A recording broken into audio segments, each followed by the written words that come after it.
Hi everybody, Melissa here from Cloud Mom, answering a question from Kyla Evans about breast milk in the early months.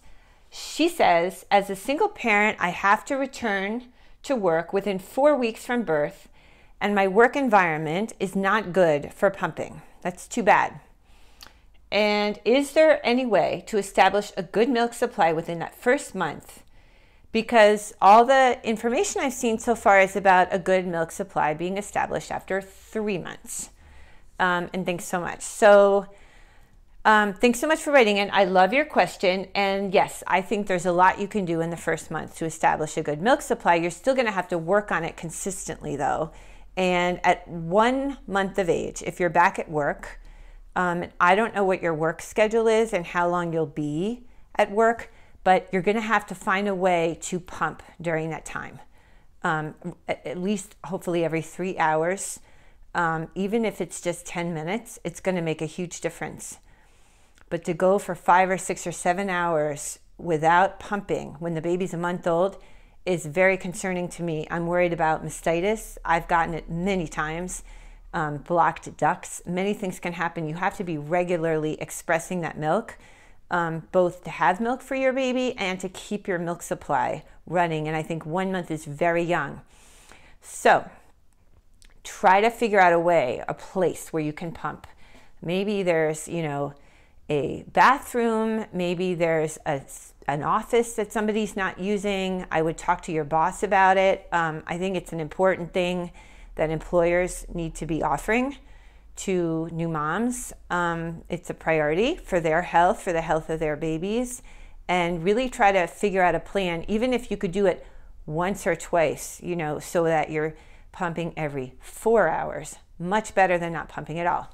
That being said, let's talk about the first month and what you can do. I just filmed a video on this, which I recently put up about establishing a good breast milk supply in the first month. You want to keep your baby very close to you from birth. You want to have that physical proximity that actually stimulates the hormones that produce milk. And you want to feed as much as possible from the breast. Trying to get a full feed, emptying that breast, making sure your baby is awake and has burped and is full. And that's not easy because very young babies get very drowsy, very tired. So they start to eat, and just the process of eating is exhausting for them, and they sort of, nod off. And so that's very tiring for babies. And you will have to work hard to keep that baby awake by undressing the baby, changing the baby's diaper, walking them around so they're even a bit chilly, whatever it takes to make sure they're awake and full and that you're emptying that breast before you go on to the next breast. That's the best thing to do, because you're stimulating the breast to produce milk and you're getting the baby that later hind milk, which is so caloric and nutritious. My biggest piece of advice then is after every feeding, and you should feed every 3 hours at least. So if your baby fed at 7 and you finish doing that at around 7:45 or 8, they then nap, wake them up and start feeding again at 10.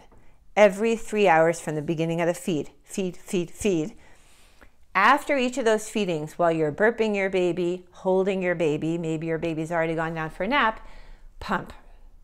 Pump for 5 minutes at least or so, and you will regulate the production between both breasts by doing this.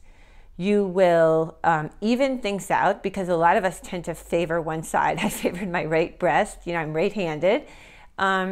You'll produce a lot of milk, and it will sort of make it easier for you, and you'll leave to go to work with like 30 bags of milk in your freezer, and you'll feel really great. And this is controversial. Some people think it's over lactating, but it really worked for me.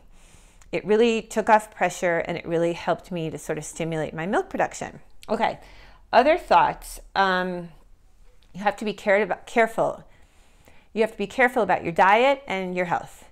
You shouldn't be smoking. You should not be drinking a lot at all. Maybe some small sips. Check with your doctor.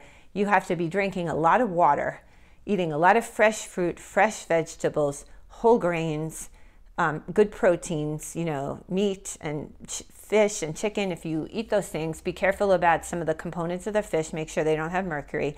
and really, take care of yourself and make breastfeeding your like raison d'etre, your number one thing. I had to devote myself to it. I basically stayed home and sat in that nursing chair and breastfed. That's all I did. I wasn't focused on, girls' nights out and all those other things. I just had to be around for the baby, and it did really pay off. So I'm so glad that you're, making a plan now to get through this first month. Best of luck with the pumping situation back at work, and thanks so much for writing in to Cloud Mom.